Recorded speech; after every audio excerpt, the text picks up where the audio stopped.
This is the look from Interstate 80 earlier today, but it is going to be looking very different by tomorrow. We're expecting snow beginning in the morning, and with more people headed out to the mountains, of course, that means more people, or at least the potential for more of them to get lost in the wilderness. There's been a spike in search and rescues in El Dorado County this year. KCRA 3's Vicki Gonzales met with the crew, and from wearing the wrong clothing to expecting a cell phone to work in a forest, she learned most of these rescuers are easily preventable.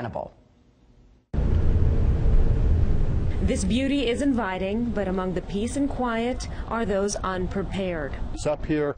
The reality of it is it's always dangerous. It can always be dangerous. Steve, Bob, Carol, and John are among nearly 200 search and rescue volunteers in El Dorado County. It takes about a year to go through all the training that we have. And they are busier than ever. This is the first year we've had serious snow for 3 years, so more and more people are going to the mountains because they want to get up and have fun. A 30% increase in rescues. When people are leaving, we're the ones going in. Largely involving the overconfident. You know, I've been in situations where you might leave the trail where it's perfectly blue skies, sunny, and it's a blizzard by the time you get back. Inexperienced. Don't expect to have a helicopter come pick you up in 2 hours because you picked up the phone and said, hey, I'm lost, I need somebody to come out and get me. It's just not going to happen.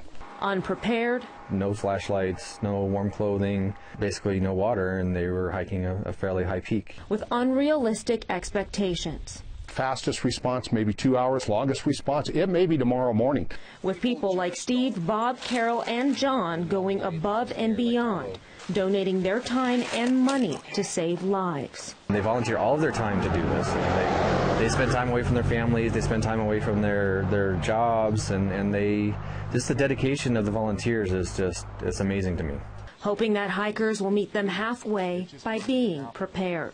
Now, some of you may take Morgan Immigrant Trail as a shortcut to get to places like Kirkwood. In the summer, that's great, but right now, this road is closed. It's closed from the first snow until that snow melts, which can be as late as June. And if you do get lost, make sure you stay in one place. A majority of fatalities occur when people try to self-rescue. And as always, have a plan and share your plan with others. In El Dorado County, Vicki Gonzales, KCRA 3 News. El Dorado Search and Rescue put together a checklist of what to bring when you go hiking or driving through tough conditions, as well as the common mistakes that we make that might get us into trouble. You can head over to our KCRA 3 app for some great tips.